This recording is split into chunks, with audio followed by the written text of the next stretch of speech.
what's up everyone? DREAGEN back again with yet another edition of the Kaiju Commentary. Today we are watching Pacific Rim Uprising.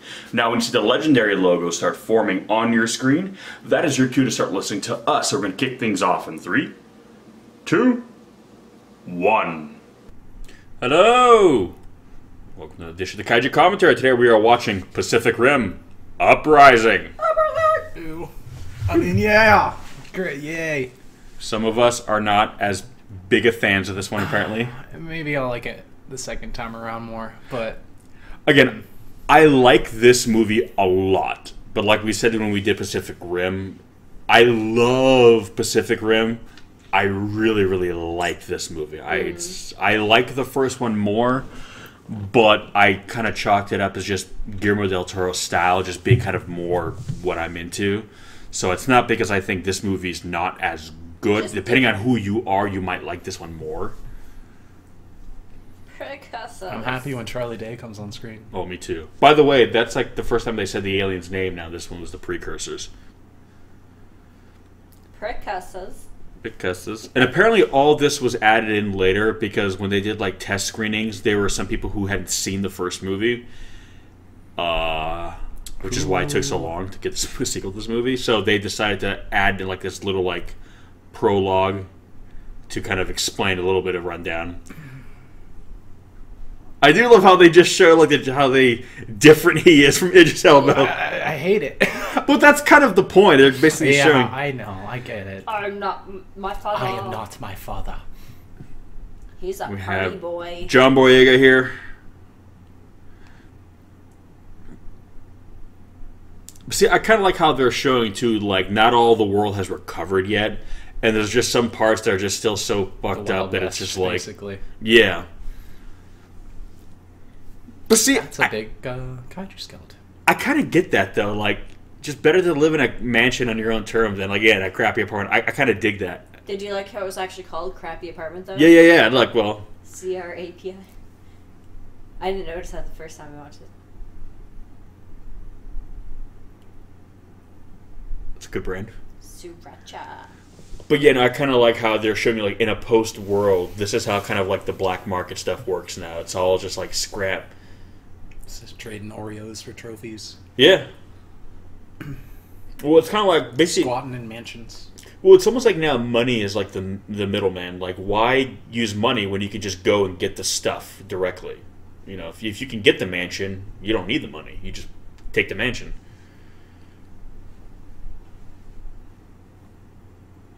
And I love the idea of people making like these ghetto-ass Jaegers that are just kind of like, you know, half-ass put together. Yeah. By the way, I should point out that this film is directed by Stephen S. DeKnight, and he's also one of the writers of the film.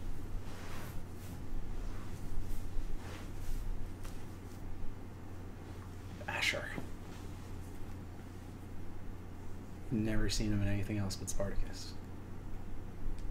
Oh, this guy right here? Yeah. Oh, the director was the showrunner of Spartacus, so that's probably why. That makes sense. And unfortunately, that little mention of Hannibal Chow we got just now is the only bit of Hannibal Chow we have in this movie. Which is dumb. Well, now again, there's certain things that, from what I read, DeKnight wanted to do in this film, but for budgetary reasons, the studio made him cut back on. So there was going to be things, if you're saying, oh, why didn't they do like this? To his defense, he wanted to, but because this is a sequel to a film that didn't go, you know, ape shit at the box office, and actually has a smaller budget than the first film, he had some kind of tighter parameters than, you know, a film that made like $1 billion previously, where the second movie, like, all right, do whatever the hell you want, because we know it'll make money. I would never do any deal with any people. I feel like you just get shot so quick. Yeah, that's the life, though. I mean, it's kind of the trade-off. It's like, hey, do you want to be part of the system?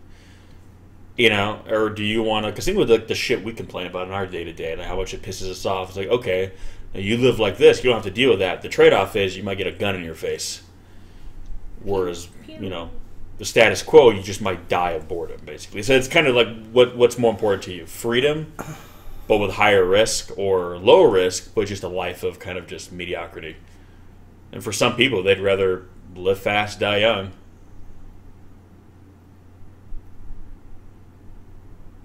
Why did he need those other people for what he's doing? Oh, I can't remember what he's doing. Well, basically, he's ripping them off. Oh, okay. And apparently that's kind of what he's done to a lot. He rips these other, like, black market guys off and kind of gets the score for himself. Because basically they're hiring him to help them get the stuff. Get through the place. But, he they're... knows how it works, yeah, but they so don't. they're just giving him like a finder's fee, basically. But they're going to make more money off the part. So he's basically just going to take the part.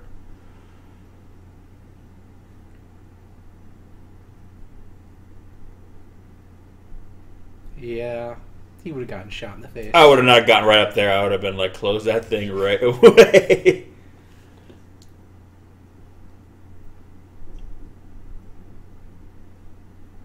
Little Sith Lord running down there. Now, one of the things they said they really wanted to push even further was the anime aesthetic. Because I know John Boyega actually produced this film with his production company. This is, I guess, the first thing they produced. And he's a huge anime fan. Ow. Look at the colors. I know, a huge anime fan. And he really wanted to push the anime aesthetic in this film. And whereas the first film, I leaned a little heavier on the kaiju side, this film leans heavier on the mech stuff. So for that reason, it definitely feels a lot more. That's one of the reasons why. Yeah, well, again, it's a choice, So to their credit, if you want to do something different, that's a quick way to distinguish themselves. I know they said they also did a lot more daylight stuff as opposed to the night stuff that Guillermo does. Which, again, I prefer night stuff because, again, it's just more my style. But I know I've talked to some people who they said they like this movie more. So I always tell people, which one is better? I think they're equal. I think it's just preference. Because there's nothing wrong with this movie. It's just like you say, it's just not your style. Like the first one, it's like a different scale. Like you're immediately thrown into like danger zone and stuff. And this one, it's like a slower build up. Well, yeah, because this one's kind of the return of the monsters. Where in the first one, it's like an ongoing problem. We're kind of just thrown into the how it's going. It's the height of the war. Technically, it's the worst it's ever been. So yeah, you're basically thrown into the trenches. In that one. Here it's like also here the Jaeger programs are all active. You barely get to see how like the normal world functions besides like all those people working in like the mines and stuff. Yeah. And this one, shows that more. Yeah, again, this one is just different. Well, yeah, exactly, and again, it's one of those things where because Guillermo del Toro isn't directing this one, as much as I love his style of directing, I would not want The Knight coming in here and trying to copy Del Toro because it would never. To be fair, somebody trying to copy his style probably not do it very well. Well, yeah, Del Toro is one of those guys. Distinctive. Yeah, so I'm like, even if it's not a style I like as much, I respect him more for doing his own thing, and it's still cool. Like I still like it. I still dig this movie. I proudly display it on my shelf. Our shelf, sorry.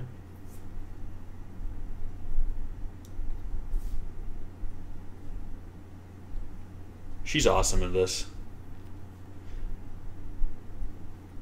Also, John Boyega is awesome in this movie.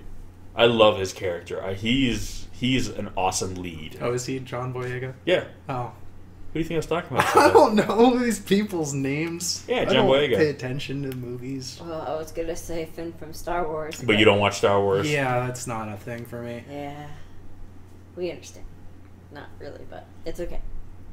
Yeah, this is the actress there playing Amara. That's Kaylee Spaney. I'm probably saying her last name wrong, so I apologize if she, some chances listening to this. But she's a scene stealer. She does a great job, and because these two are so good in this movie that when they're on screen together, they work really well together. They play off each other really well. So one of the things I like, I think might be a little bit better in this movie, is some of the banter between characters because there's a lot more kind of fun comedic stuff between characters where I felt like in the first film it was mostly kind of Charlie Day and Gorman kind of holding up the comedic side, where here there's a lot more humor throughout the movie. But it's like you said, too, in the first movie they're in the heart of war, so there's not really as many options to laugh. Yeah. Yeah. And I love here, now you're seeing new Jaeger. I love how the Jaeger program is, like, active. And apparently civilians can do it too. It's just become normal now. Like, technology is just everywhere, that people can make their own Jaegers. Well, but think about it. That's kind of how technology works. Yeah. I mean, think about like the editing software that we use to edit these commentaries. You know, once upon a time, that would have been just studio production. Or cost you a lot. Yeah, or you basically would have to have your own setup, a studio in your base. You know, I mean, now the fact that I can edit this entire commentary just on my laptop. If you would have told somebody like 25 years ago you could do that, they would look at you like, wait, what?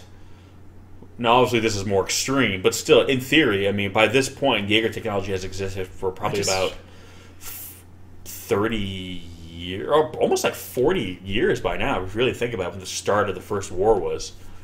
So, yeah, by now, they would have been entire generations that would have grown up with it and would learn how to hack it and kind of customize it.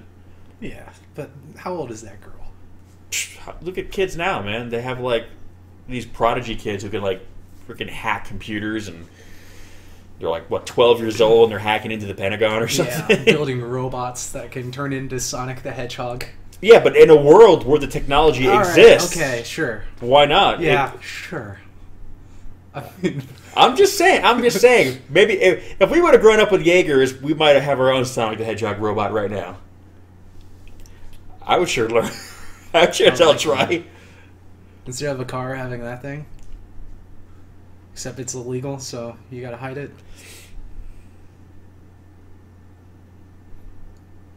Go fight the big boy. This is unimpressed.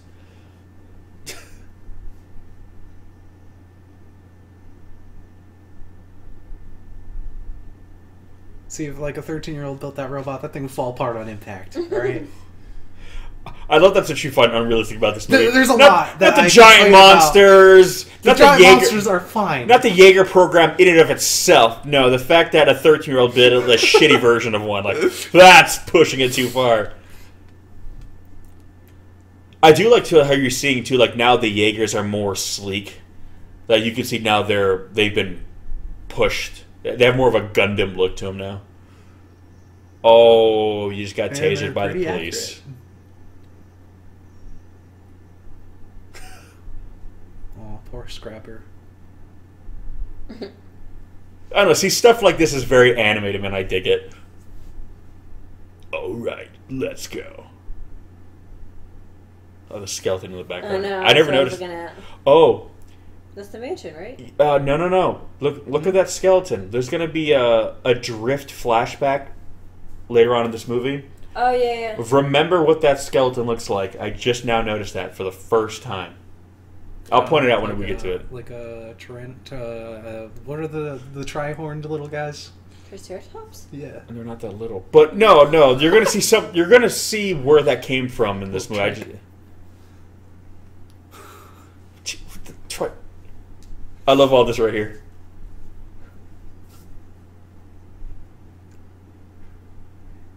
It almost worked. I love that so bad. You top lip at your bottom lip to meet and become friends. It's like the best line of the whole movie. Oh, I want to use that so bad. Somebody. Should just start saying it. I can think... And every day I have like about 5 or 6 instances where that would just be a necessary retort to somebody I'm talking to. It kind of worked.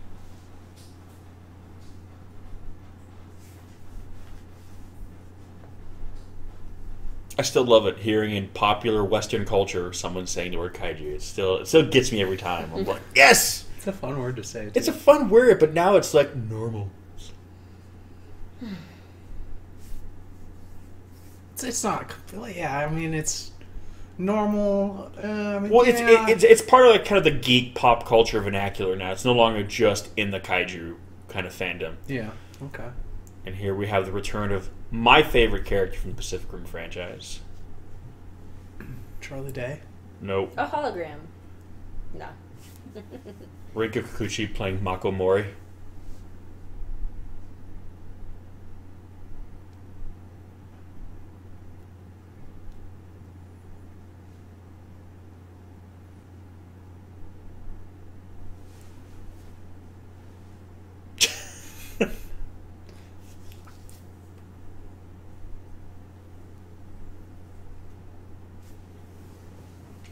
And I kind of like too. Like I was when I first saw that, I was wondering how they're going to play this. I wonder if it was going to play like he's going to play the whole bitter angle, like you got to have my father and I didn't. You weren't even his real child, that kind of thing. And I was kind of figuring that was the direction they were going to go with it when I heard that. Oh, he's kind of like his Idris Elba's estranged son. So I was actually kind of refreshed. Like after that intro, it's like, he wouldn't be like that. Well, but I figure it's kind of the cliche, the route to go. Because cliche. Why didn't we hear about him in the first movie? And it's like, he was off doing the first intro the whole time. You know? But I like how he's not bitter towards his sister. He's bitter towards his dad, but he loves his sis. And I like how... I miss his dad. All right, I do. Well, we all miss... Dude, I miss Idris Elba in anything as soon as the credits start rolling. Time. I miss Idris Elba when I watch movies he's not in. He makes me feel safe. Like, when I see a movie, I'm like, you know what would make this movie even better? Idris fucking Elba. Can we, like, CG him in a little bit? Put him on a green screen somewhere else and just drop him in? Like, have a giant Idris Elba just walking across the background right now. I don't care. Just put him in there somewhere. Why a giant one? Is I don't know. Be the kaiju? Why not? Okay, I dig that.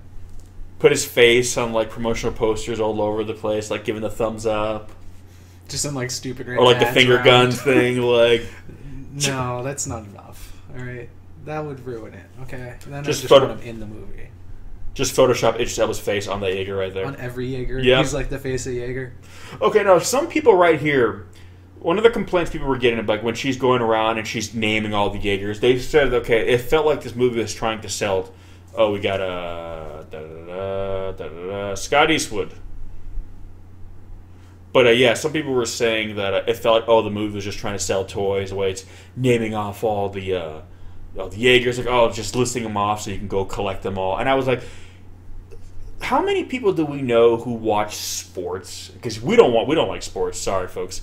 But we know people who do. Esports?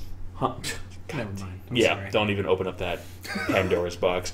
No, but you know, I mean, like a baseball team, and we hear these people, and they know everybody on the team. They can be like, oh, that's blah blah blah, and he's got the highest home run record score for 2014, and that's the best shortstop in the league. And, you know, they know the team, they know the players, they know their stats. When people say, oh, it's so unrealistic, you know this. Someone who's a fangirl of, like, the Jaeger program, she would know everything. Yeah. And these are basically, like, because there's now, like, Jaegers in every, like, corner, this is her hometown. So this is basically her hometown team. So these are her hometown players. So, of course, she's going to know her team. She's going to know all the people on the team. Oh, there's a new Gypsy Avenger, kind of replacing Gypsy Danger. So, I don't know. When people said that, I was like, talk to anybody who likes sports. And no. It almost made it... They probably make action figures. Never mind. Well, they probably do. Well, they even showed in the first movie there were toys of the kaiju. Like, that's the thing. It became such a normal part of the world that... Everything has merch. Exactly. So, if anything, it's kind of a commentary on kind of our culture, how we, reduce everything to just product. I think it'd be more awkward if she wasn't, like, in awe about all of them like that. That's my point, so... But I think people are just looking for reasons to bitch. I have plenty of reasons to bitch about this movie. Why do you bitch about this movie? I don't know. It's not a bad movie. It's not, like... I don't watch a lot of movies, so, like, my tier of movies is, like, I guess. Like, my bottom movie is, like... After Atlantic Rim, like, I would have thought you would have been looking forward to this one. Jesus. There are things to enjoy about Atlantic Rim. There are plenty of things to enjoy about this movie. That one guy's ridiculous six-packs, for starters. Like, Jesus Christ, like... Eat some fucking fat, man. I know, right? Go to KFC and get a bucket of fried chicken. Jesus Christ! Listen to us, just body shaming. You know what, dude? Good for you. I could never get a body like that. Good for you, bro. Don't even listen to us. You're awesome. You rock that six-pack, dude. I would boycott shirts if I had abs like that. You kidding me? I'd look at his t-shirt and I would just be like, never again.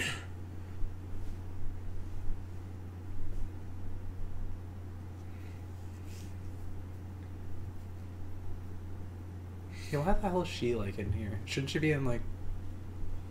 I don't know. Like, isn't she in trouble? I can't remember. Well, she was, but because she did such a good job of building that Jaeger, they're like, okay, basically it's either jail or you work for us. Yeah.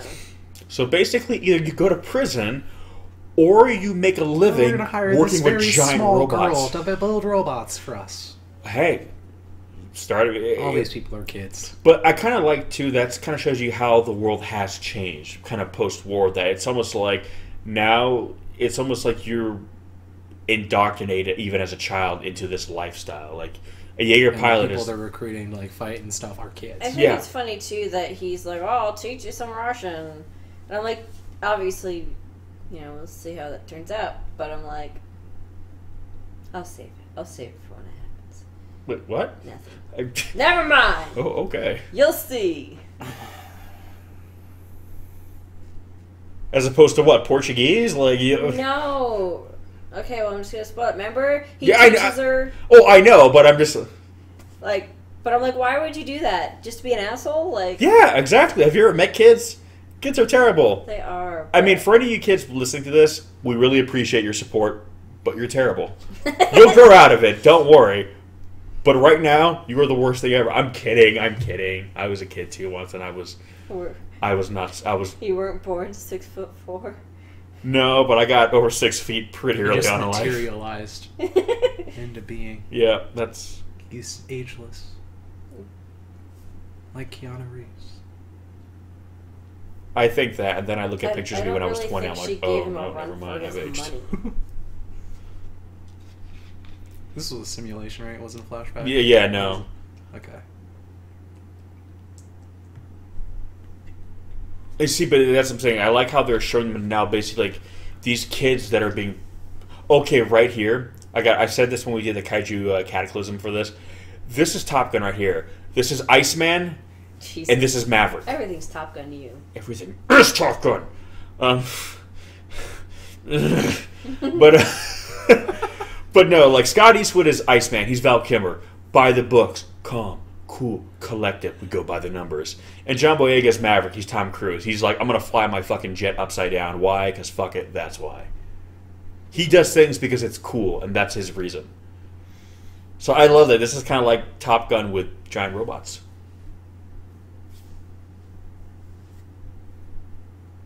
Yeah, see all this shit. This is Iceman and Maverick right here, man.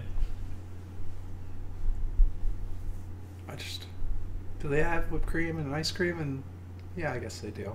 What? This is Mad Max here, okay? They got their shit together. Jesus. They had a bunch of kids there. There's no way they're not having ice cream. Yeah. With all the toppings.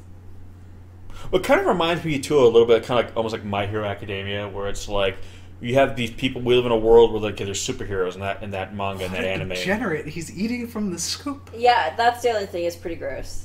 It's pretty Wow, gross. the shit you guys get hung up on. I mean, I keep forgetting like it's apocalypse time, you know.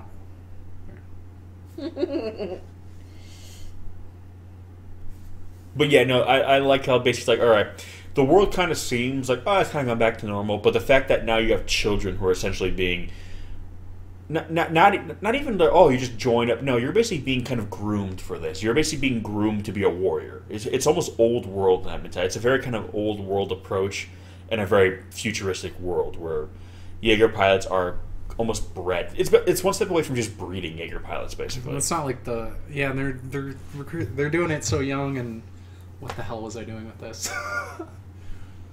I completely lost my train of thought. But yeah, I know what you're saying. But yeah, so it's little things like that that shows you how it's the effect of the war. It's it's like integrated into the system. That, yeah. Like, being the excuse of, oh, but they're just kids. I shouldn't get hung up on they're just kids, operating God. whatever saber and Titan Malfurion.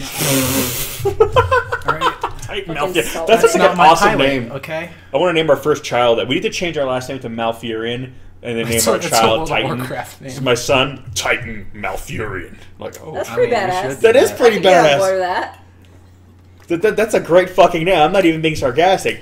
If you meet somebody and they tell you, what's your name? Titan Malfurion. Fuck. Shit. Okay. You win. I might actually say that to their face. Yeah. Yeah. And want to meet their parents. There we go.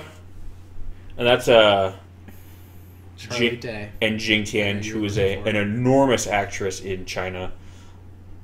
and I love the back and forth they do. And she was the biologist in Kong Skull Island, the one who didn't have a lot of lines at all.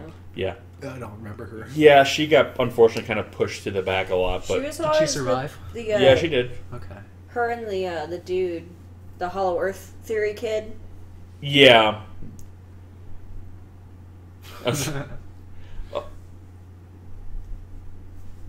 Then we have Burn Gorman. Again, I was so happy when these two came back. And I love, too, how now, again, post-war, a lot of this tech that was being developed for the military has gone to the private sector. Which is, honestly, how a lot of tech happens. A lot of it's developed by military. And then when it becomes declassified, it goes to the private sector, and big companies basically kind of like use it now for public use.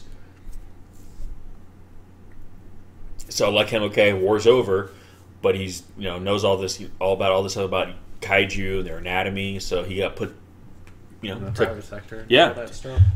Look there, that's where the money is. Yeah, he looks like he's been all about the money. He looks disgusting compared to the first movie. And I love how they said this, by the way. Because already it's like, how do the Jaegers even walk being as big and heavy as they are? But when I saw the trailer there that they fly, I was like, okay. But I love how they even explained that, yeah, no. Kaiju blood's jet fuel. I mean, it's pseudoscience, but at least they acknowledge that, okay, we can't make fucking giant robots fly. It's too much. That's too much. But we have this sci-fi thing. Okay, we're explaining it that, like, normal means can't do it.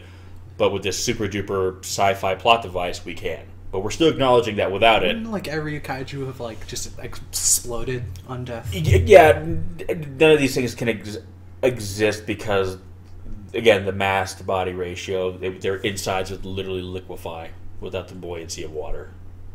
But honestly, too, that's the thing about kaiju.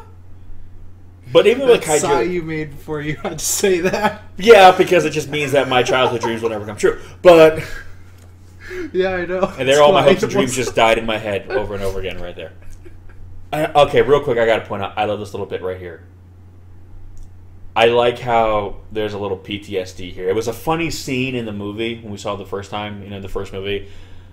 But you're realizing that there's ramifications to what they saw. Like, imagine seeing... It's a two-way street. That's what everyone gets. And seeing what they saw and feel. And that's the thing, the kaiju, when they're brought into being, they're brought into being in pain. That's one of the things Guillermo del Toro said, that they are brought into this world knowing pain. So when they experience their birth, they experience the pain they were feeling. So I love how, Gorman is like saying, no, I have nightmares still. Like, it sticks with you. It's like seeing something really horrible and just, it's like having war just suddenly, an entire war just suddenly just crammed into your memory in like one shot. Imagine what that would feel like, seeing something like that, feeling something like that. So I like how they explore that in this movie. It's not just like, oh, we drifted with a kaiju brain. Realistically, if you did that, the shit you would have seen every time you close your eyes, God, that shit would stick with you. Yeah, but they're like big kaiju monsters, right? Yeah, but you feel what they felt too. That's the thing, you feel them. So when they're brought into this world in agony, you're feeling that for that split second.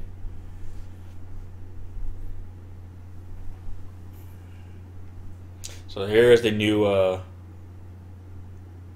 here's the thing. This is kind of cool. I like this. Unmanned Jaegers. When you think about it, this makes sense. Yeah. This drones, yeah. I mean, all of this, the Jaegers are essentially just kind of a metaphor for kind of our own weapons programs in the real world. If you look how we're getting to a point where we don't need people piloting jets anymore. You can literally just be in a bunker somewhere, other side of the world, with a drone that can, launch a tactical nuke. There you go. It's a beautiful world we live in.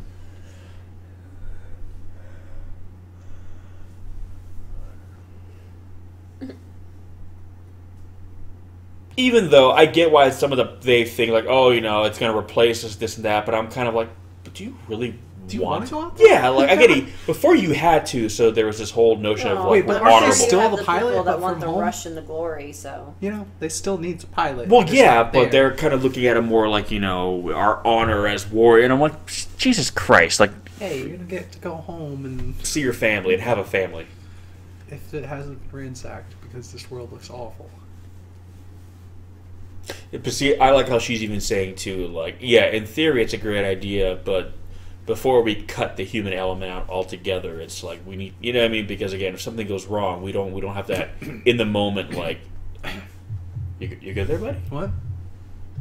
What? Huh? Huh? Okay. Yeah. Oh, there's a little bit coming up here, right here. I love this.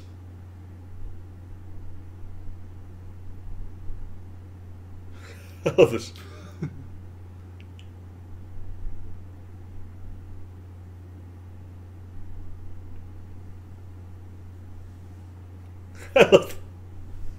See, I love him in this movie. I love how he very easily the whole thing about his character is that he feels he's stuck in his father's shadow. This is all him just like mad living, right? He's not actually like this isn't scripted or anything. I think I feel like most of his stuff is just like going on. I think he is to some degree. He's just like in his character, just saying what he thinks like he would say. Yeah.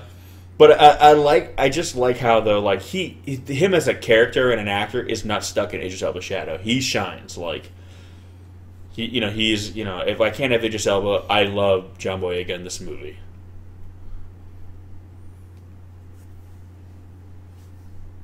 I still will say, like, how the hell do they carry those Jaegers with the helicopters? Like, how strong? They're magic helicopters. It's like when we saw the helicopters carrying. Have you heard of like the birds? Like how their wings are hollow. All the Jaegers, they're all hollow. I mean, that's right. I don't know. I don't know. They would be to an extent, I imagine. Yeah, they're made of this new titanium that's lighter than a plastic. Well, it probably is to some degree. I'd imagine it's some kind of future material. Yeah, it's future metal. Future Platonium. Metal. Platonium. Future onium.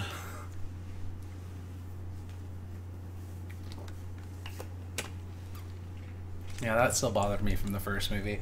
What? Like 4 helicopters bringing in this huge metal thing. But then when we saw like they do a Mecha Godzilla and like Tokyo SOS, I'm just like, whatever, let's go with it.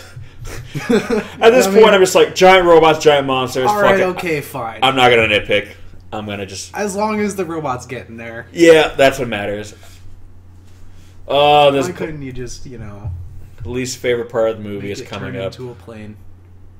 It's not a fucking transformer. I was thinking of that one Gundam that he like turns into a plane. That's Transformers. We're thinking of Starscream. There's a Gundam that does it too. Is there? Yeah. I know there's like the Macross like next to that. Yeah. It's like the main one in Gundam Wing. Is it? I haven't seen Gundam Wing since I was like 9. Yeah. I haven't watched Gundam in so long. I got into Gundam later in life. I got into it when I was young. I used to build those little models. Well, here we go. Thank you. Oh wait, it's not a kaiju. Damn it. No. Okay, I gotta say something though, and this was something they were very conscious of. I like how when these Jaegers are gonna fight, at least just get the fuck out of the way of that cruise ship. But I like how these things feel heavy because there's other robot movies out now that when they fight, they feel like they're light as air. And granted, those robots are smaller than these. By the way, I love how they see it as like the hologram. But I like how when these guys fight, they feel big and they feel heavy. It's not just a super sleek. It's like, no, these things feel like they weigh as much as they do. Is there a Pacific Rim VR game where it shows? We talked about that. I know. That would be amazing. I mean, yeah, doing stuff like where you see the holograms. And stuff. Yeah. Wasted opportunity. If there was ever a franchise that was, that's the thing. If the movies aren't making enough money, I guarantee you, if you do a Pacific Rim VR game, Pacific Rim will thrive in VR. Mech games are kind of old, but I think there's still a lot of people playing like old mech games. People play that stuff. Yeah, mech games are fun, man. I used to play mech games. That's why when I saw Pacific Rim, I was like, hell yeah. Right here. Oh. It's like, the fuck you just do? Ow. But see, like, oh, see, this is all anime right here. Yeah, that was pretty anime. It's pretty anime. But see, I like how when they hit, like right here, look at this move. By the way, I've done this to somebody. It's very effective. If you get yourself in a fight, I highly recommend this. Using them to break everything else? Yeah, using them to like smash buildings down. That's buildings? Yeah. So like when you're getting in a bar fight with somebody, pick them up and throw them into the nearest skyscraper. And pick it up and drop it on them? Yeah, I mean, works for me every time. Get your hidden blade out. Yep. Set it on fire. Don't forget to shoot your chest laser too. Hidden blades out. Yep. Mm-hmm. Get the rocket shoulders. Absolutely. Yeah. Every time, never fails. I win a fight every time I do this. Ooh. But see, I like how the movement is slow enough where you feel it. You know what I mean? Yeah. They're not like super quick slicing or anything. It's not like what was the knockoff we watched? Atlantic Rim. Atlantic Rim. Yeah. I honestly can't remember that movie one. Good for you. Want to switch minds? Not really. I love how he does that stop right there. Like he just destroying the buildings. Yeah, imagine how many. That one floor is fucked. Well, yeah. Well, and these guys just the cities and all the fights in this movie are just fucked. Yeah. It's like you better hope to God you evacuated real quick. No, some people said, okay, here, how does he know there's not people in there? I was like, remember, they have sensors in these Jaegers. They can sense life force signs. So that's the thing. He was like, oh, he just grab people, just mindless destruction. Where in the first film, they were more... A second ago, I swear I just saw people running on that rooftop they were right next to, so I don't know. They can't, like, that. At some point, it's like, they have to do some damage, you know? Yeah. Oh, right here. The worst part. Oh, I know. As soon as I saw it, I was like, don't tell me. No, because I was so happy when she came back. I was so happy. And then I was like, no. She's fine. God, my heart just a hologram in there. Broke in the theaters when I saw that. To be fair, it could have been worse if he tried to grab it and then accidentally crushed it. Well, yeah, but again, and I understand the reasoning why, because again, this was Jake's. Now, again, he never wanted to be his father, but he always loved his sister. So the fact that she died like this, like for him, it's more okay. Now it got personal. I just wish she would have at least. I wish she would have maybe lasted the end of the movie. I feel they pulled a Bryan Cranston with her. Yeah. Or it's like because as soon as she could have just been in like the hospital or something, Well, apparently she wasn't dead. Oh, apparently, initially, I wanted to draft the script. She was like in this vegetative state in a coma. Oh, that's almost worse. Yeah, and that's why they do that because they felt it was almost more like disgraceful to her character. They say it would have been better for her just to die. But apparently, in the script, there was this big funeral sequence where she was given like. Is that guy on the right there, the pilot of the Russian Jaeger? Yeah. Those are all like the people like war heroes. But basically, yeah, they were going to have this big, like, military funeral for her where all the Jaegers were going to stand at arms and, like, salute at her funeral. It's a shame they didn't. But budget reasons, they had to cut it. Again, had the first movie made a lot of money, I guarantee you that would have been it. But at the same time, sometimes I'm like, I get what the studio is saying, but if you want your movie to be as big as you want it to be, you got to put the stuff in there. But no, for a movie like this, for, like, any type of... like fantasy-ish, out of the box, you kind of need a budget. But because everyone loved her, and everyone even said that, Mako Mori was everyone's favorite character. So I kind of felt like if you were going to kill her off this soon, give her the big funeral. And again, I feel like she should have died at the end of the first, but that's... Really? I felt like both of them shouldn't have made it out of there. I just loved her character so much. But, it is what it is. I feel like they should not. Like, they came out of the depths of hell. They should have not been able to get out, but it's fine. Well, as it is, we don't know what happened to Raleigh. Yeah. Apparently, they were going to touch upon in this movie. They were going back and forth, but that's weird how they do that. That's fucking creepy. Yeah. It's very creepy. But yeah, no, they're going to explain why he's not gay. But he was messed up at the end of the first movie, so I'm kind of wondering, too, if he's kind of, like, partially... He might be crippled, actually, because he was laid out, remember? So I don't know. I know they said if they do a third movie, they're going to either try to bring his character back or explain what happened with him.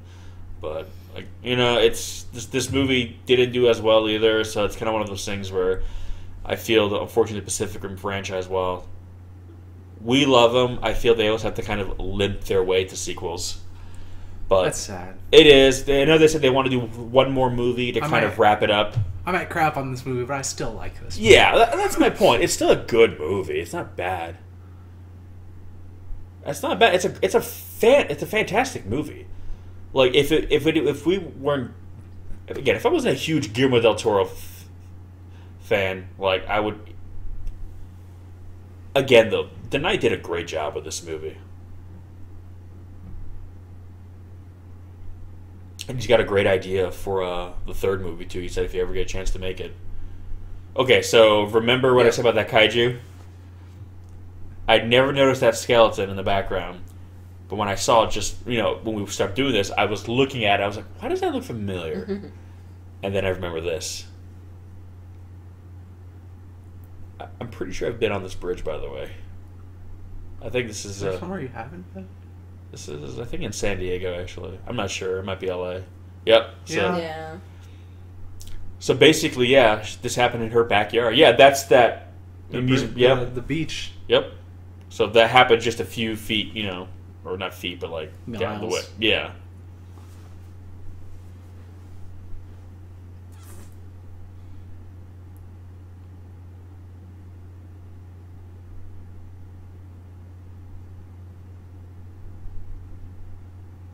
Oh.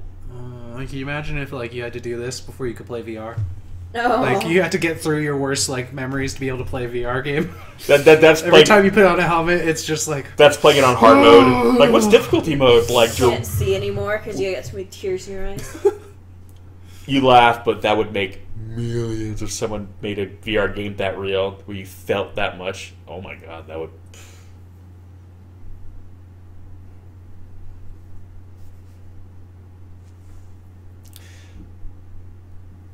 Again, I really like these two characters, though. So it's one of those things when Mako went, I was really heartbroken. But I was like, but you know what? These guys are good. You know what I mean? I enjoy these characters. So I'll always miss Mako, but I'm glad at the very least we're not stuck with characters where we're like, oh, fuck, I hate these guys. It's like, no, I love these guys. So yeah, these people are pretty okay. Yeah. And I'm just glad Charlie Day and other nerd are here. Other nerd, Charlie Day, and Dr. other Gottlieb. I just say Bern Gorman because I always forget how to say his name. I just say the actor's name. Again, they all do a great job.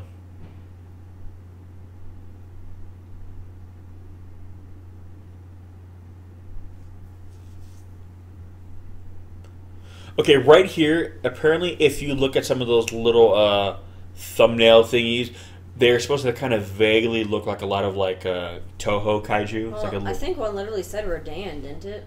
They're named. Or Gigan. It was Gigan. Not well, one of them is supposed to look like Gigan, but it's. I mean, that's the thing. If Legendary is producing this, so if they would have the rights to use that name. But yeah, one of them looked like Gigan. I thought it said Gigan. Did it? Oh, I didn't notice that. Now I don't know. Now we'd have to go back and look. I want to see Gigan in a movie. That is what I want. I'm gonna go back to his apartment. Oh, we'll get there.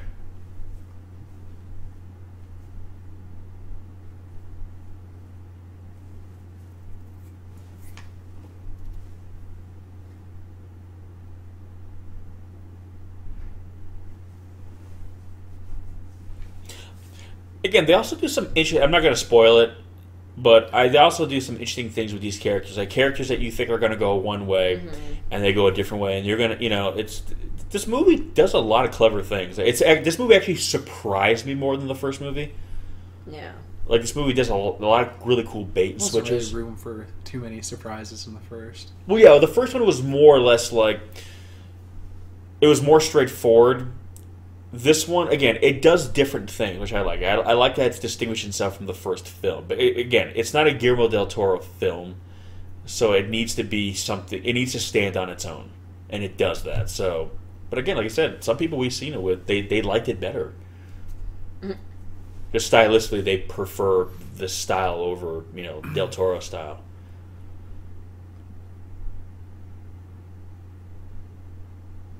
This is cool.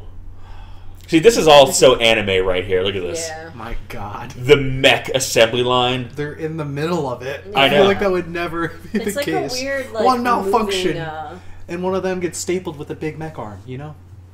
I mean, occupational hazard, right? Here we go. Here we go. Alex is so excited. Look at that! Look at that undershirt. Look at him. Snazzy. I just remember when he saw this in theaters, I was just like, what? I know. I was thinking, hey, he got a girl. Well, And remember when he was trying to get his buddy to come over to the apartment to meet her? I know. That's what I was like. That's what makes this even creepier. Yeah, like, because I'm like, oh, what were you trying to do? Yeah. God. How did he get that in here? Is what I want to know. I mean, Who would have delivered this for him? it's in a box, right? You don't ask what's in the box. Yeah, he probably had it all. The only thing I can think of is if. Oh God. Ew. I mean, Oh, that's hot. whatever works, right? But yeah, what was he gonna do when he invited over what's his face? That's my question. I have the weirdest three-way ever. Or was he gonna like kill him? I don't know. But here's my thing, though. Like, the only way I can think is like maybe they let him bring it over to because I need to study it, so I have like a research thing in my apartment. Because I'm kind of like, I mean, they like saved the world by doing it. yeah. Time, right? I need to have it there for study, if, so I can just kind of keep joking, da da da. People don't know what these things are like, what they do. You know. Yeah. He's got a few brownie points. He probably didn't ask too many questions. I mean, he's been known to ask for kaiju parts from DC. Yeah, from people. you know like, what? You know what? To be fair, it really wouldn't be too off-brand for him asking Yeah. something like that. So,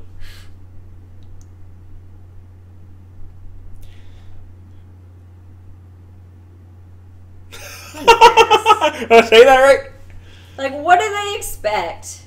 But see, for them, this is like an act of honor to be here. So that's what I'm saying. Like, kids are being indoctrinated to that. So for her, that looks painful. but yeah, again, that's the thing. This girl was like this girl was probably born and bred to be a Jaeger pilot.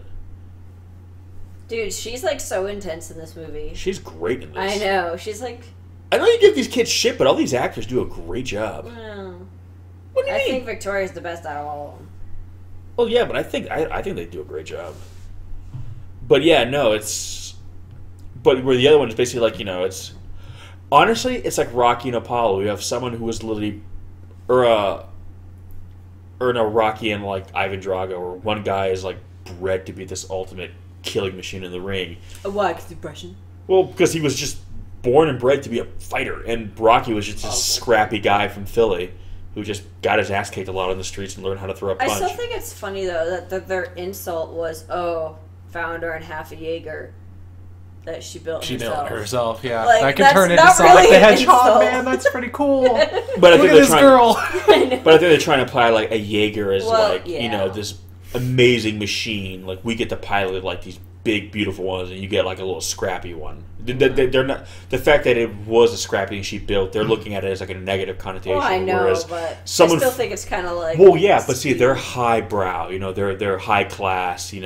That kind of thing. Whereas someone from the they're just stupid like kids. In the school, like they don't. Yeah. They don't take her building her own Jaeger as something like awesome, which it should be. Because they're being given these top of the line Jaegers. They don't appreciate it. Was her? It's like from the streets. Like, wait, you built that? Dope. Because you can just go join the academy and get one yourself. But well, that's the thing. It's like that's how they see it. Where they're from, where she's from, no one gives you anything. You don't get anything in life. You only get something if you get it for yourself. She has a Jaeger because she got it for herself. So that's a badge of honor. Whereas these kids, they were basically promised Jaegers from birth. So they're just like, why do I need to make... Oh, hi. Hello. Oh. Rude. Man, rockets don't hurt like they used to. That ice must be really thick. I guess they solved climate change, in this universe. You're right. This movie's so unrealistic. That ice is unrealistically thick. Listen. To hold that much weight, we don't got that much ice left anymore. It's melting. Well, who knows? Maybe all the Jaeger shit like changed everything. But yeah, they're on a fucking thick ass glacier. Listen, that thing is 3% penguin urine. That's what I've learned at the PMV. 3%.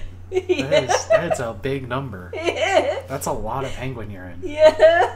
So what have we learned from this commentary, boys and girls? Let's review, shall we? Everything you've ever drinking is penguin urine. We're watching this epic battle in like Siberia of like two big fucking robots to get out, and we're learning like, did you know that like 3% of glaciers are penguin pee-pee? Yes. The more you know. The more you know. Additional information acquired. There you go. That ice does not look very thick. See? Thank you. Well, there it's not. They're in a different area now. Making it rain. Ooh. Oh yeah, I forgot they're hollow, like bird wings. Right. They actually weigh like 200 pounds. On a good day. On a good day. That's like soaking wet. Ow. But they are soaking wet. Yeah, so they're like 200 pounds now. Otherwise, they'd be like, what, 130, 135? Jesus. But they run hot. They're already dry. I love the way the lighting looks here. It's like again, this right here, it's like a samurai film. I love that, where it's like... Aw, they haven't moved together. I mean, this isn't all the trailers, but it was just such a cool move. Like, bam. Yeah. Again, I like the way the fights are staged here. A lot of wide-angle lenses. They play up the fact that these things are big, and they have fun with it. The way the Knight frames them in all these shots is he does a really good job with it. Like him and Del Toro both kind of hit the nail on the head when it came to the size of these things.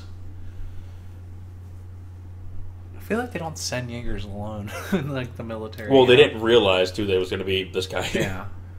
I can't remember why they're here in the first place. But. They're looking for like an old decommissioned Jaeger yard. Yeah, because they got that reading from Mako before she blew up. Yeah. Ooh, fatality. Finish him.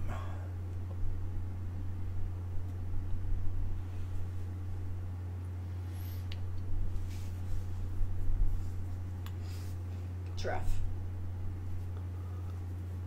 I love that name too. Boom! I'm assuming they just gave him that name. Yeah. Because it's pretty badass. And here we go, the big reveal. They gave him that name? Yep, City Fury, yep. I would name him something stupid. That's creepy. Yeah, it's disgusting. So it's kind of a kaiju. What was the cool name you came up with earlier? Something Malfurious. Titan. Malfurion. Titan Malfurion. I'm gonna write that down. It's legit. There's a guy from World of Warcraft called Malfurion Stormrage. I just put Titan. Oh, never mind. I don't want to get sued. Okay. I mean, you probably still name your kid that. That's fine.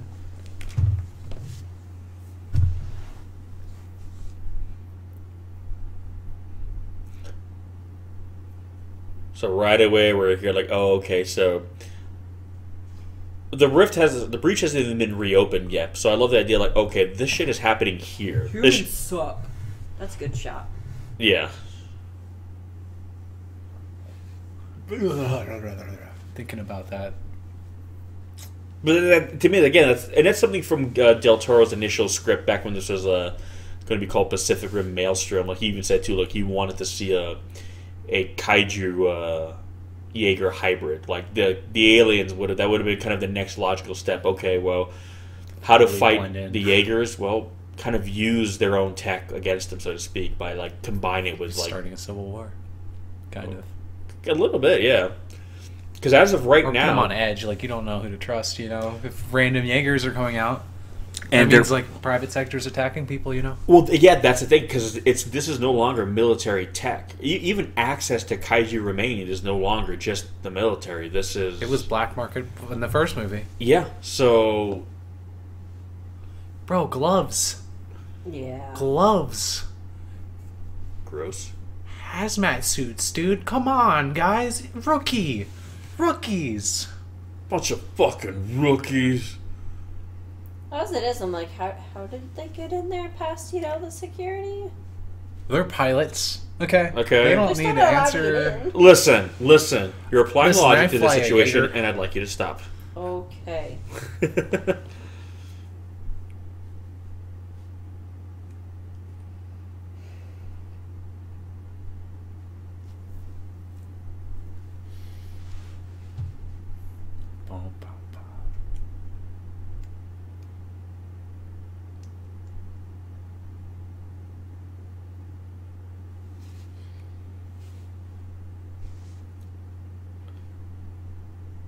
But see, I like how he's not being just a bad boy the entire time. He's. Well, he's more down to earth than anyone else around him. Yeah, but he's still responsible. He's like, all right, I'm here. I'm gonna, get shit done. Well, okay, maybe not completely. Never mind. But yeah, but he's not like causing trouble. He's not causing the trouble. He's not sneaking into like the Jaeger and looking. He's still responsible. He's just, he just got into it with his dad basically.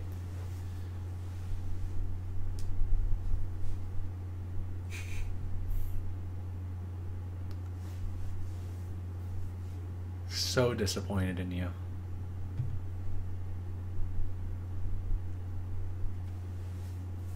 Your dad solo piloted one and killed like 80 kaiju, right? Or something like that. Killed one in Japan.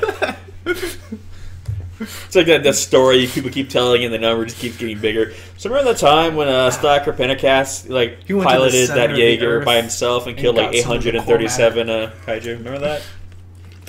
Was it 837 or 1,632? I can never remember. Somewhere there, though. Yeah, it was around there. It was like a ballpark number. We always round up, right?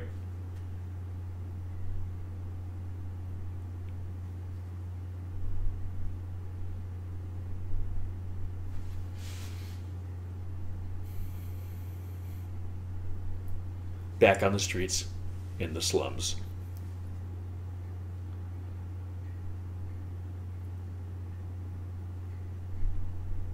I thought you said chow. Chow. Disappointed.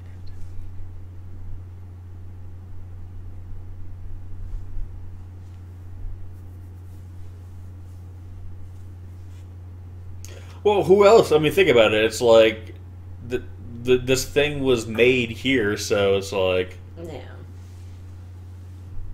Yeah, well, she doesn't know every Jaeger maker in the world. Yeah, but it's also one of those things where it's like, think about it from their perspective. It's like, they're maybe going to vote down the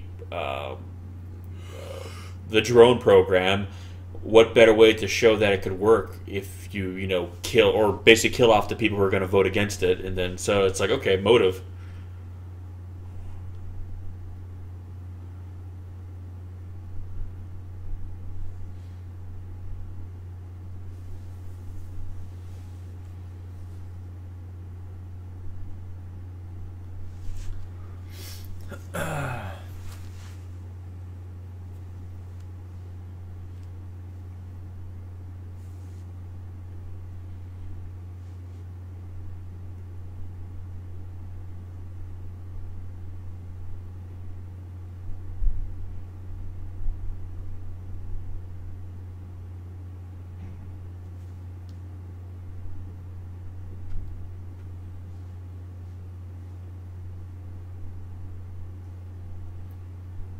Did she actually just take the blame for them, or is she just out otherwise? Like, I did not. Well, because she led the charge, basically. They all said they're all like. Well, yeah, I was like thinking like maybe she's not like a full because she's new, Well, I think it's because she did it technically. The other guy follows, like he's on probation, and all the other ones are kind of on warning base. They said, okay, if they get fuck up one more time, that's it. They're being thrown out.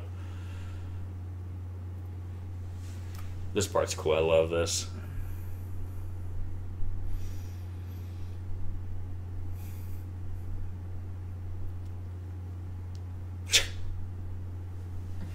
Jesus Christ. He's so good at this. Sounds like a guy I work for.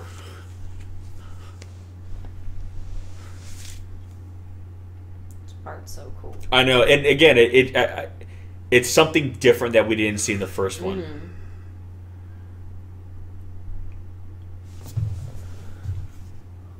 Yep, here we go.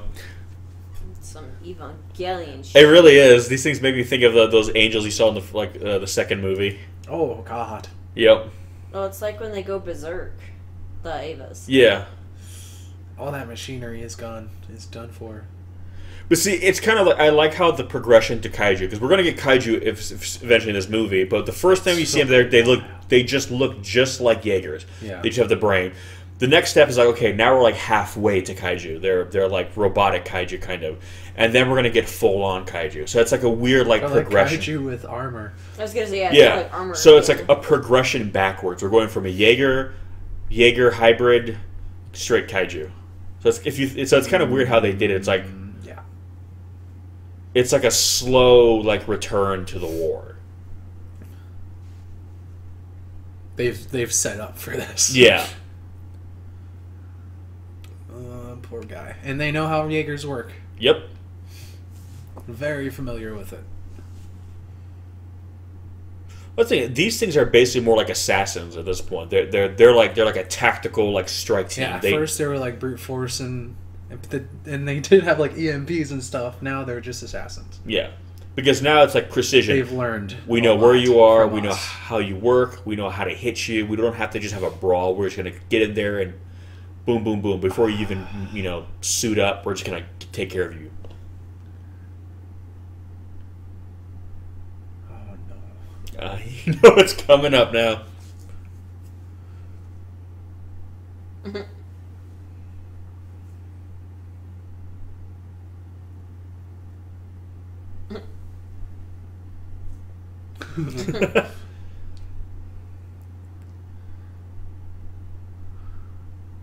Now, I'm not stereotyping you. Does your family speak Cantonese or Mandarin? Cantonese. Are they speaking Cantonese or Mandarin? I couldn't tell you. I don't speak either. Okay, I didn't know if you would be able to at least recognize which one. I used to know what to look for, but I can't remember what it is now. I can tell when I hear it. I'm pretty sure they're speaking Mandarin. That's the really common one. Cantonese is a lot less common. Cantonese is spoken more in the South, if I'm not mistaken. Like Hong Kong, they speak Cantonese. Yeah. I'm pretty sure, like, I'm pretty sure that's how it was distinguished. Like, when we were in Tokyo, and we heard a lot of there's a lot of Chinese tourists there. Usually, I would hear Mandarin played on the radio, or kind of spoken as like the. Ew. Oh, how? Fucking cane. It's hard to believe that this is happening. I know. I'm just kind of like these guys. Look at him. Look at Doctor. Like, look at him, man. He barely knows how to swing that cane. Two scientists just are beating them bodyguard dudes. The way he started that. Aww. Yeah, this is Mandarin, I believe. It's not. Yeah, it says right there. Yeah, okay. You're officially fired.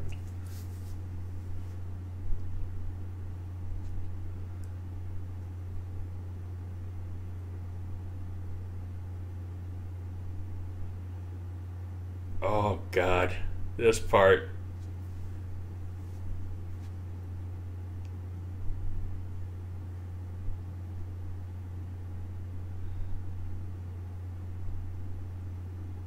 Yep. Okay, so I was not super surprised by this because I remember in interviews, Charlie Day had said he had talked with Guillermo del Toro a little bit. He said, "I think Charlie Day, I think my character should be a villain in the next movie because I was essentially touched by the precursors. Like even though I went over there, yeah, they're in his head too. Yeah, a bit of them came back with me, and I think wouldn't it be cool if that's how they reinfiltrate our world? They use me as a Trojan horse." And but then what about the other guy?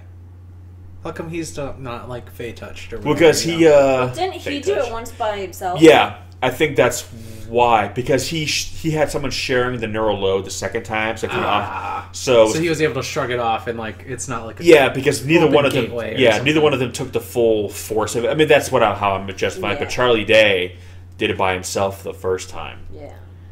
So I think that's what it. Yeah, I mean his girlfriend's a. Oh yeah, and he's kept doing it too. I forget. Yeah, he's been doing this shit. He's like an addict now. I want to know what love is. That was so good. But see, I love this part.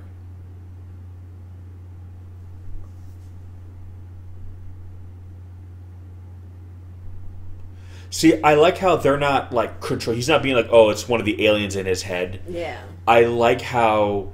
Yeah, so they're even saying it was the first time. It's like they put the instinct in him. It's kind of like when you see in a movie, like someone becomes a vampire, and it's not like, oh, they're being controlled by the vampire that bit them. They have a new set of instincts that control them now. They're being driven by a new kind of like way of thinking. I've never thought that much about how vampires glamour people. My favorite anime is called Tekkaman Blade, and what happened with the characters in his family is that they were imbued with the instinct of an alien race. So they're still who they are, but now they do what they do because they have a new set of instincts. So I like that's kind of what they're doing here. He's not possessed by them. He's just now feels what they feel. Therefore, he has the same objective. Same kind of instinct. Yeah. It's like suddenly if you had a metabolism that could only eat meat and you became strictly carnivorous, you're still who you are, but you're going to eat differently now because you're wired differently to do so. It's kind of like him. He's still him. He's just wired differently. And I like how they did that. Because it's almost more heartbreaking because it'd be so much... Yeah, I love this. That's a big kaiju surprise. He put like little inflatable raft kaijus in every single one of those things.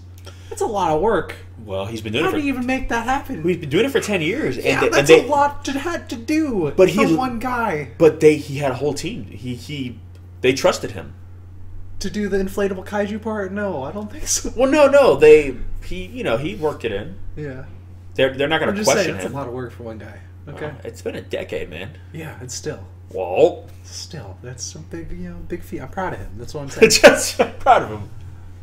But no, I was saying it's almost worse because it'd be so much easier if you could just say, oh, he's just possessed, so we just gotta lift the mind control and we got him back. You can easily tell if someone's possessed. Like, you can, they don't act as human. Exactly. So that's the thing. Technically, he's not possessed. This is him actually doing it. So it's almost like... he just has, this itching feeling to end the world. Exactly. So he is actually guilty of this. He's not like devoid of guilt where it's like, well, someone's making him do it. It's like, no, he wants to do it now.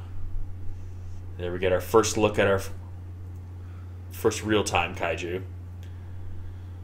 Oh, not a flashback.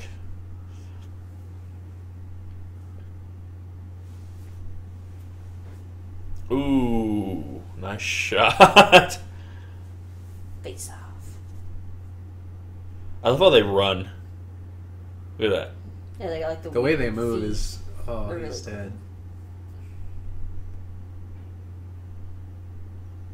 Yeah, I really like the digigrade legs and stuff on them. Like, it's like I want one of those as a Jaeger.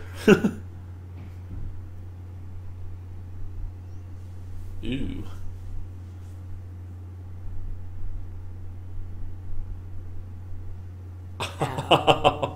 Pop that zit. Ew. They remind me of elites from Halo. Yeah, they kind of have that look, don't they? The way they jump and stuff. Yep. I never thought about it, but yeah, they totally do. Oh, this is cool how it shows you what happens. Oh. Awkward. All the black market guys come out there in rowboats. The entire ocean is contaminated now. You cannot drink anything from that ocean or eat anything. It's a lot of kaiju blood. That is, in fact, a lot of kaiju blood. Does that mean it's all flammable? In theory, right? That's my only thing about that whole theory. Everything would just explode when it died. So again, I love how they were building her up like she's gonna be the bad guy, and she turns out to be the good guy, and Charlie Day turns out to be the bad guy. I know, I was surprised in the theater. Again, I remember him talking about that, but I just thought... Watching it the second time, looking how his character's changed, he's all, dressed up, and he's all about the, he's up to something. But it's his eyes. You look at his eyes, there's something, the fact that he had him covered most of the time. Nefarious. Yeah.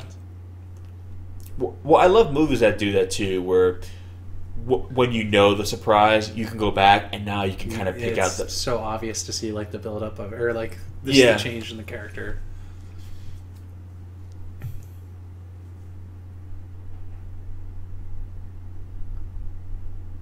Because he was so like kaiju focused before, and now he's making Jaeger drones. Yeah. Well, it's kind of like, too, like, I would love to have seen what happened with Hannibal Chow, and it was like, all right, no more Jaeger parts for you, or kaiju parts. So I was wondering, would he switch over to, like, a Jaeger black market? Because she's about the money. Yeah. Whereas Charlie wasn't before. No. I'm going to keep calling him Charlie. I have no idea what the actual character is. Newt. It's short for Newton, but the term Newt is a play on from Aliens, where the little girl, Rebecca, was called Newt. That's why in the first Pacific Rim he goes, don't call me Newt. Only my mother calls me that. Call me Newt. That was a line from Aliens. So yeah, I like how now you see her with her hair down and everything. And you realize that she's been one of the good guys the whole time. Like the reason why she was so passionate was because honestly, she probably lost somebody in the war.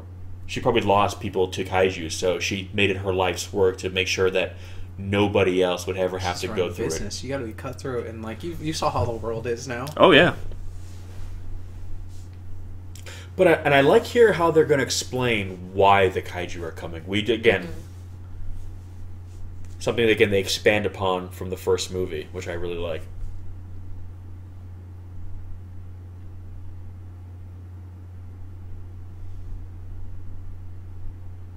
Yeah, right here.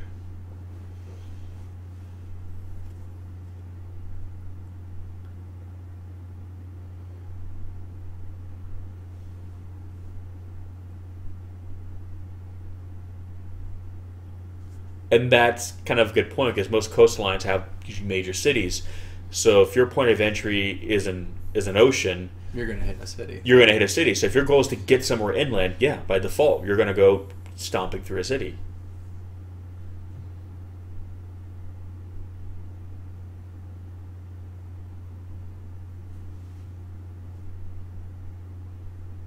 Yep. So kaiju are essentially, in a weird way, basically like kamikazes. They're just there to physically be an act of destruction. They are literally, a living act of destruction. And I love how they basically took the metaphor of kaiju and made it literal.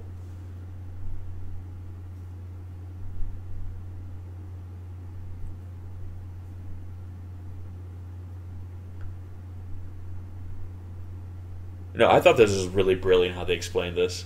Yeah. The kaiju are not just weapons; they are the extinction event. So they serve as like a double. Like they can fight, but they'll also bring about the doom. Yeah. You have to stop them. Essentially.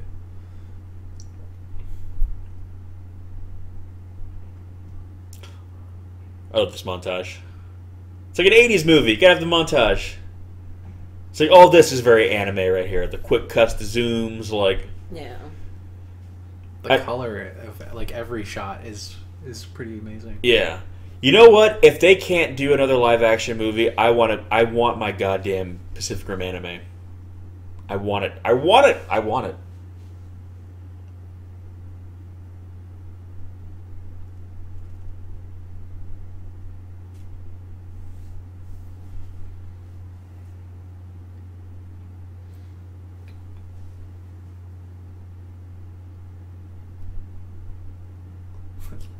Little tiny Jaeger in the back.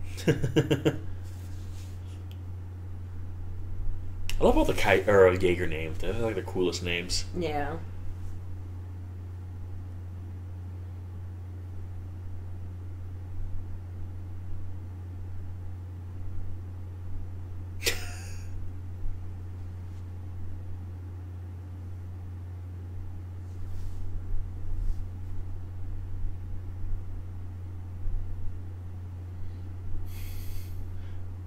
It's funny. There's certain angles where he looks so much like his dad. Oh, I know. But I can see Clint Eastwood so much in his face.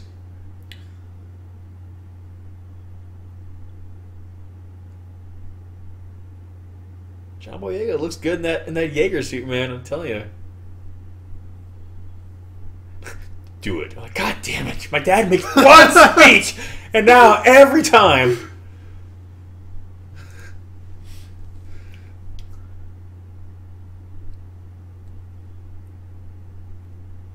See, again, I like how they didn't try to do. You can't top. You can't. You can't top Cancel the Apocalypse. Like, you can't do it. So it would just be a lame attempt at trying. Yeah, and again, I like that. I keep saying it, but I like how this movie does not try to stay in the shadow of the first one. It's like, listen, we're gonna do our own thing. This isn't Idris Elba. We got a great speech in the first movie. We're not gonna top that speech, so we're not gonna even try. We're gonna just do our own thing. And again, I respect this movie a lot for all that.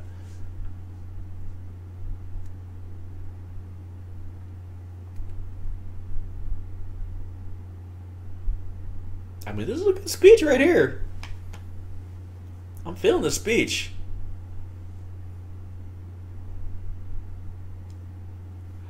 I understand, John Boyega. This guy's ready. He's ready to fight. Look at him. He is like, that's the thing. Idris Elba was like an old samurai. He was an old soldier. He was at the end of his days. That's why he was kind of like, he was tired. It was one last hurrah. John Boyega here, man, he's young. This is his first big hurrah. He's like, I'm not done. This isn't the end of anything. I'm ready to fuck shit up. Let's go. He's just trying to pump them like they're driving up. Yeah. Again, the other one was one last hurrah. This is like, let's own these bitches kind of speech. And this is like the first time any of these people are going to be actually in a Jaeger. Yep. And it's in combat. I will say this though. People say, okay, for new pilots they held their own pretty well against these other kaiju. I'm like, these Jaegers are built to destroy kaiju. Yeah, they are way more sophisticated. These kaiju though. No, there was only one Category 5, which at the end of the first movie they had the big Category 5 one, and the rest were all Category 4s. There's two Category 4s. But like you remember in the first one, like their random Category 4s that came out with like all these new tricks and stuff they never seen before. Well, these ones are going to have it too. Yeah, it's just but now they the kaiju are going to be they should be a little smarter. But we've been planning for that. The first film they were just like, okay, we're cocky, we can win. Now they're like, okay, we got to make sure, we got to keep upping the Jaegers, even if there's no reason to. If you can make it better anyway, because you never know. You never know. So I like how I will say these. You can see the fear on his face. Can't believe they played Trololo.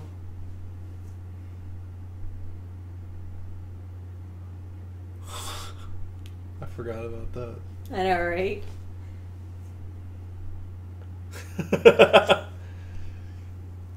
He looked like he was shitting himself though, like before he put that on. Yeah, I know.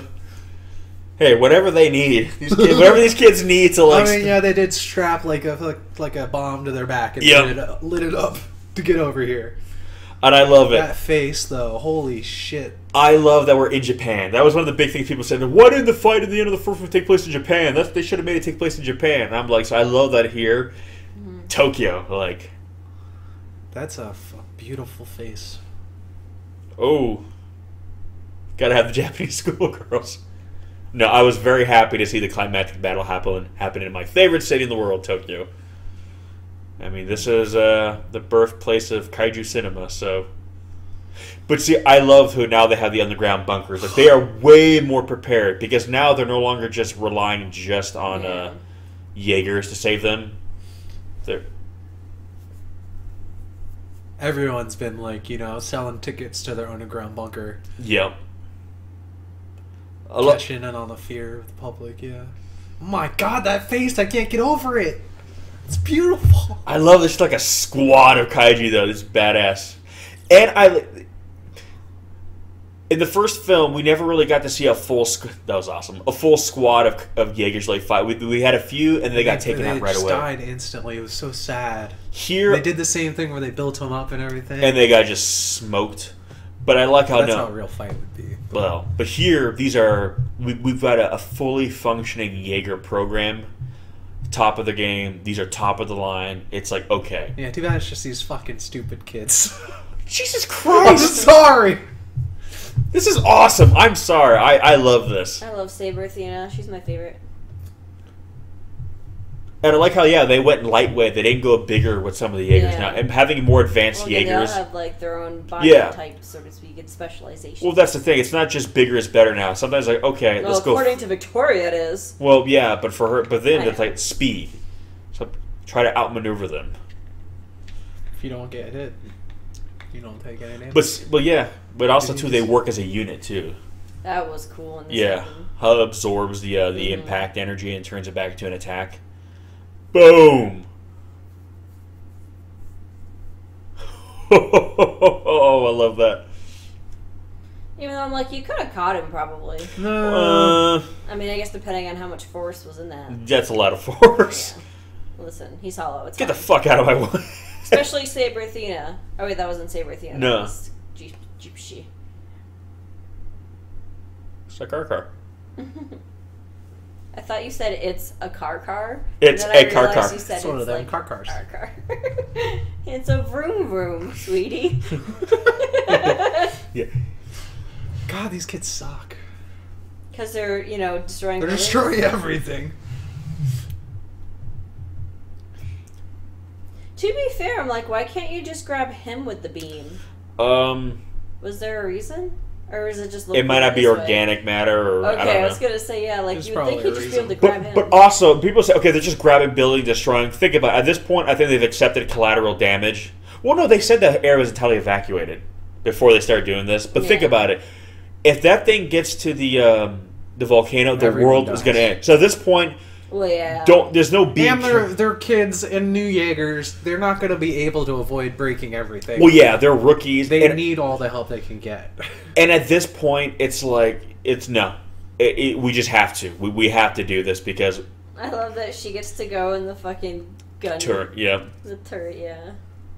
Yeah, no. Does it even aim? Like, you just press the button and it shoots, right? You don't aim it. Like, well, yeah, they have to aim it, basically. Yeah, like, what's her purpose? Push the button? Listen, it looks I'm just saying, I'm sorry. That's a pretty important button. Yeah, they could have put the button on their, like, little wrist thing up. They're busy doing flippy flips. Right. You're right, it's hard to push a button. Well, I know she can control it so she can go behind, too, while they're doing something. Yeah. So I guess they couldn't push another button for that. Listen. I'm sorry. How will they know when to push it? I love that. But yeah, no, I've always justified this is like the end game right here. No more being careful. You're not just trying to stop a kaiju attack. You're just literally stopping the actual apocalypse. The end of the human race. Yeah, so it's like, fuck it. If someone was in that building, oh well. Sorry, but... See, she is aiming it. Okay. The guns aren't moving. Alright, that's all I'm saying. Listen, God. That's because she was aiming. I think they just want her to have a job.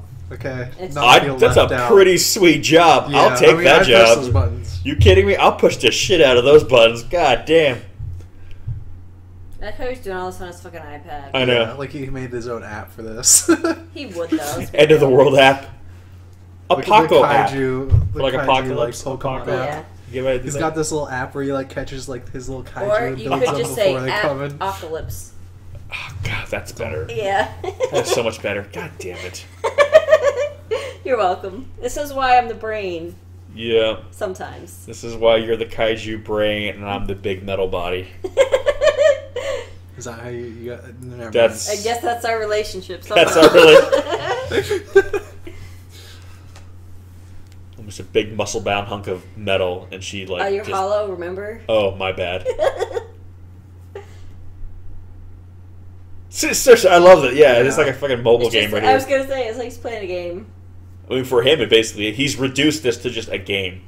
Okay, this is awesome. Yeah, this is pretty good. Part. They flip the script. Instead of being the robots joining together, I love it's the kaiju. I love the robots are essentially rewriting their DNA in real time and fusing them. That was so cool because at first I was like, oh, robots pull a Voltron and you guys all join up. Even though I wish, because you saw this kaiju in the previews, and I wish they would have not shown it in the previews. Kept it as a surprise, yeah. That would have been even more badass. See, that's why you don't watch previews. Well, it's true. I usually don't, but obviously I think we did a reaction for this. Yeah. One, so.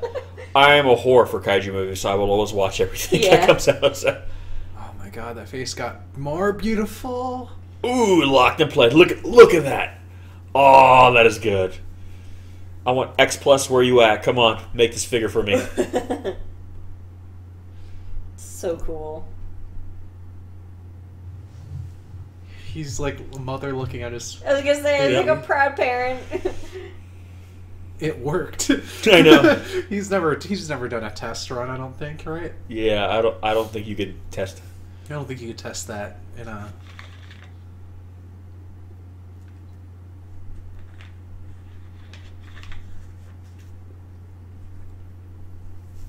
This guy was awesome.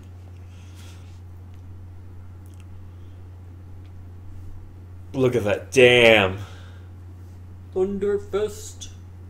Wow, shockwave. I'm getting blown away. What was that? That's the sound Jaeger makes. Mental monologue. I meant to say internal, but I said mental. So, you know. I'm the brain. He feels me. Oh, this is also yeah. cool.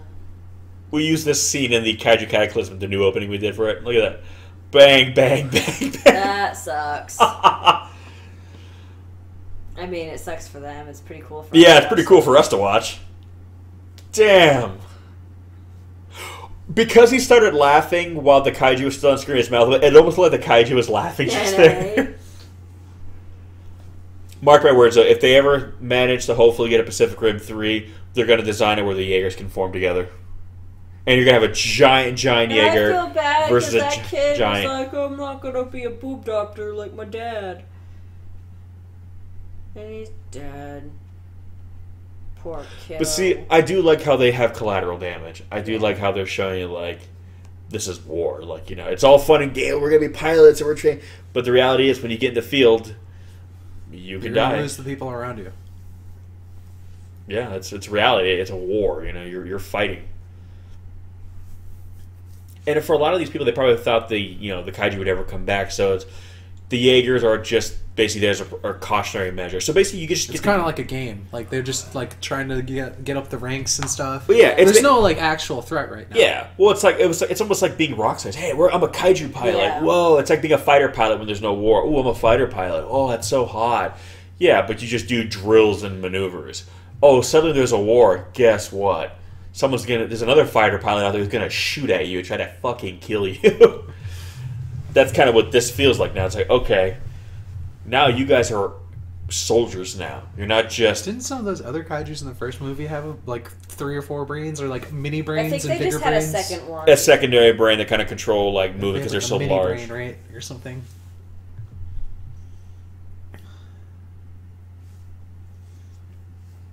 Well, technically, that was the brain. I'm pretty sure that Newt used was a secondary brain. Yeah. At least the second time it was. Yeah. I love Saber. She's so cool. Yeah, so they're going after all the different kind of brains. You know, it's like your classic boss fight. You got to target the different body parts. Yep. Just imagine when video games look like this. Ouch. That's what I'm saying. Make this VR where you're the pilot, just doing. I will become shit. the biggest gamer nerd. If they, that's a funny thing. I'm not a gamer, but when I played VR, yeah, exactly. It feels different to me, and I enjoyed it. So when VR becomes mainstream, when that just becomes games, I'm gonna be a gamer because I would love to be a Jaeger pilot. Oh my god, this would be the funnest shit ever. But I'd want to play it too, where you could play the Kaiju too, because I'd be the Kaiju man. I want to be the big giant monster. We just tearing up. At some point, some of that stuff's just going to be too real. And that's when I'll just be like the biggest, like Gundam unicorn. I wish the statue looked like that. So cool. Well, that one does. I meant the real one. That's it. The real one looks awesome. It does, but this one is like a more elaborate design, even though the other one. No, that's the one they have now, the unicorn. That's it. Is it? Yeah. But it's not painted and everything. I mean, well, this one's not painted. The other one was. Well, that's what I'm saying. Yeah. Oh, you were saying this one isn't as good as the other one. Oh, I thought you were saying this one was better than the other one. I was like, what are you talking about? Well, never mind. I don't know. You're saying how it looks all like dusty and stuff? I don't know. I thought that looked pretty cool. Yeah, it's cool. They're both cool. They're both cool. I don't know what the other one looks like. But that one's cool. It's that one, but the other one the real one lights up when you go to Odaiba. Damn. Looks like he whiffed his stab. I know. Oh god, this thing looks so cool. Boom! Just taking him for a ride. Look at that. Yeah, he's destroying these Jaegers. And I love it.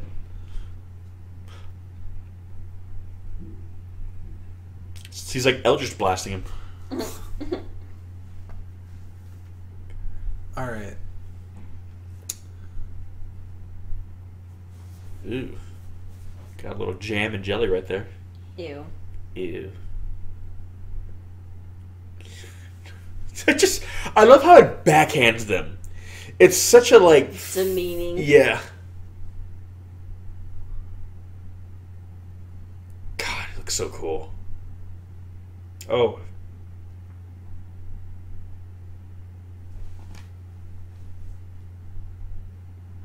That would smell so bad. You don't know. You're right, it could smell like roses. Yeah, maybe kaiju blood smells great. I'm trying to see the exact measurement stats, how big that thing is compared to Godzilla from the MonsterVerse. I'm pretty sure this one's bigger, but then I love this part where he tries. I know. My dad did it. I could do it. I'm a Pentecost.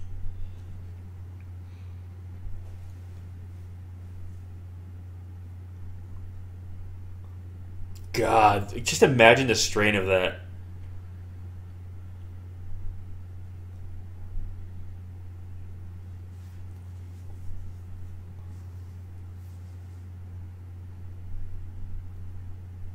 And she's dead. Now he smushes her. I love the detail on the metal. Like there's it's a different effects house that did this movie. ILM did the first Pacific Rim. This I forget the company that does this one. I know they're the ones doing the new Godzilla film too. But you know the digital effects in this movie are really good. I mean it blends well. I don't feel like it's a different effects house from the first movie. They both look really good. Get your ass out of here. Mm-hmm. Ellie calls her Smoley. Apparently he was saying there was shit too in the script that he wanted to he rewrote because he goes, as an English guy, there's stuff as Englishmen we just would say, like we would never see an English guy say awesome. We don't say that. We just don't. That's not our slang. You're never going to hear my character go awesome in an English accent. So I love these little things like that we as Americans would never think about. Yeah. But culturally speaking, if you're from the UK or England specifically, it would sound really weird. You'd be like, clearly an American wrote this because Americans would make him say like jolly good show the whole time. He talks with his accent the whole time, but when he says awesome, he says it in a really obnoxious American accent. Awesome. And then he goes back in. Hello, governor. That was awesome. Jesus Christ. Exactly how it sounds. Yes. That was grade A. Listen, there. people. Why didn't they cast you? All you English out there are probably listening to this going, is he one of ours? No. No. Hell no. Your guys are too good for me. I'm not even gonna front. Big ups to any of you guys out there in the UK, though.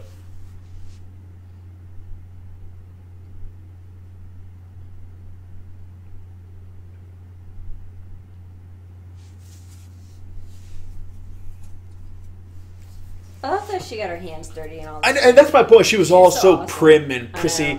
And I love how she became like one of the big MVPs. Oh, that's awesome. That is so anime. I love that. It's so like... destroying, more buildings. Kind of unnecessarily, to be fair, but she could have dropped down.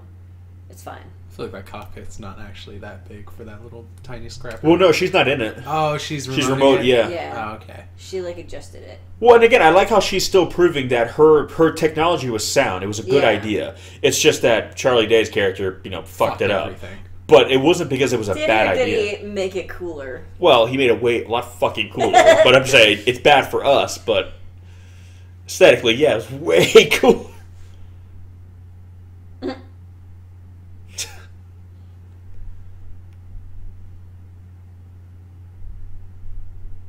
I love this. It's like a little support, a little pit crew. Like, what you got? Look at that little cute little scrapper. Oh, mark my words. We get it Pacific Rim 3, if we ever do. each Jaeger is going to come with its own little like assist bot. Yeah, that'd be Like good. R2D2? yeah, like we need a fucking fix on the outside back hull shield. Well, whatever. yeah, I mean they don't really, The show any damage when they like get hit by a rocket or something. But it could be internal stuff, like quick deploy the scrapper, and the scrapper comes out and starts fixing shit on you, and like I don't think we need that. I'd be down with that. So in the next Pacific Rim, they're going to fuse together like Voltron style, and they're each going to come with their own little scrapper. I don't want the fusing together either. I like it that the Kaiju only have that. Well, I'm just saying. It just ate those kids, and that made me so happy. Jesus.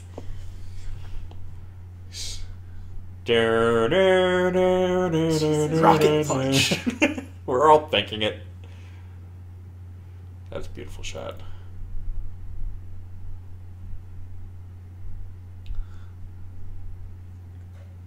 Oh.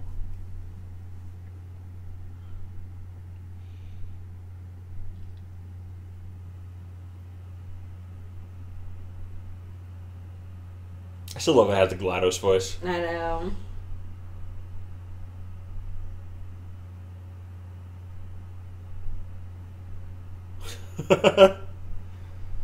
Yeah, just ignore that little voice that says all the bad stuff.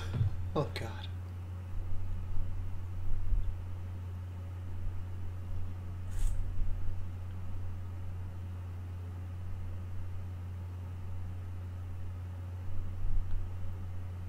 This is, again, I love how they did this end sequence where it's just like they're going to just crash into it. Like, it's awesome. Yeah.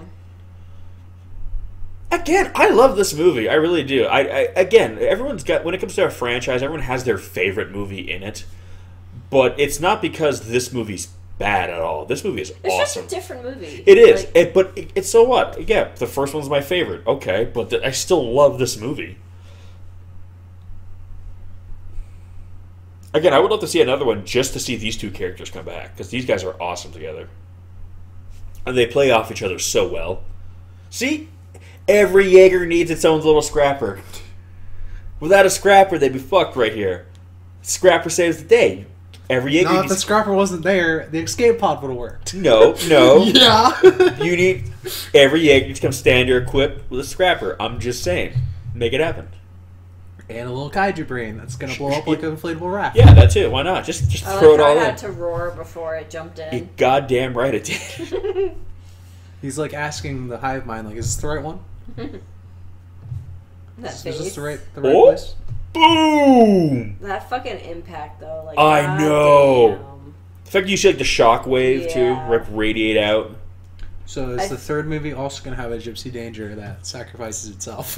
Well, I know the third one, they said, again, if they make it, is going to take... They're going to actually go to the other side and fight the kaiju there. Go to the precursors. Yeah. To be fair, it would make sense that they would remake Gypsy Danger. Well, technically it's Gypsy Avenger in this movie. Well, it's a model, Oh, yeah, basically. Gypsy Avenger. Yeah. Also, it's But the it's always the model that Gypsy one that saved saves the world. Yeah. So. Put like Gypsy Destroyer the next time around. Right? Look at that. Oh, look at that trail of carnage. I love that it got, like, cut in half, too. Got blown in half, basically. Well, yeah.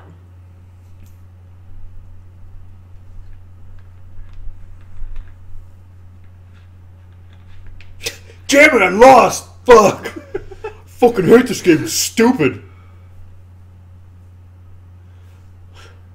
I want to know what Plan B was. I I know. want to know how you found him. Oh yeah, I guess you can trace like anything these days. Yeah. But I'm just like, what the hell was Plan B? What do you else got under that fucking building? Is there another fucking kaiju under there or some Probably shit? was. Probably Like- something bigger. Yeah, like, holy shit. Like, the whole city rises up and like, oh no.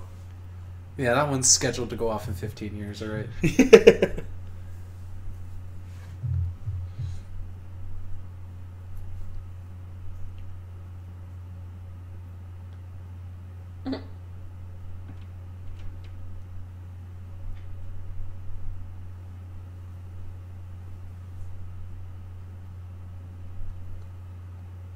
Ow. By the way, if any of you have ever been hit in the ear with a snowball, you realize few things in life are as painful as it that. depends on if it's a real snowball and not like a shitty I ass. don't know, anything cold hitting my ears. Yeah, that's like... In the cold. Your ears are like icicles themselves. Yeah, but it's worse when it's like the crunchy snow, where it's like the ice packed. It's not like, the slushy stuff. Not the light fluffy. You can't make a snowball out of fluffy snow. Can't make snowball light fluffy, not fresh batter. The whole point of a snowball is you pack it in. But there's different varieties and levels of packedness, whatever. So I almost think this is not good to have this because it leaves it up for a sequel. Yeah. Whereas if they didn't put this in and we don't get a sequel, it wouldn't feel. Yeah, and if we don't get it, it's gonna be really shitty. Yeah, because what he says right here.